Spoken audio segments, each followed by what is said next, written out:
دو چیزیں، اس کے دو ریزنز ہو سکتے ہیں.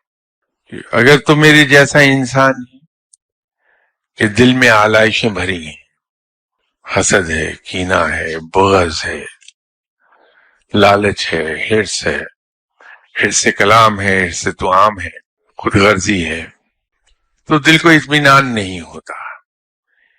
اس لیے کہ جس دل میں آلائشیں بھری ہیں وہاں رب رہتا نہیں. رب تو ان دلوں میں رہتا ہے جو بالکل پاک صاف ہے. تو ہم اگر اپنے دلوں کو ان آلائشوں سے پاک کر لیں تو اس میں رب بسنے لگتا ہے، تو اطمینان ہو جائے گا. ایک دوسری صورت اور ہوتی ہے، لیکن وہ بڑے نیک لوگوں کا درجہ ہے.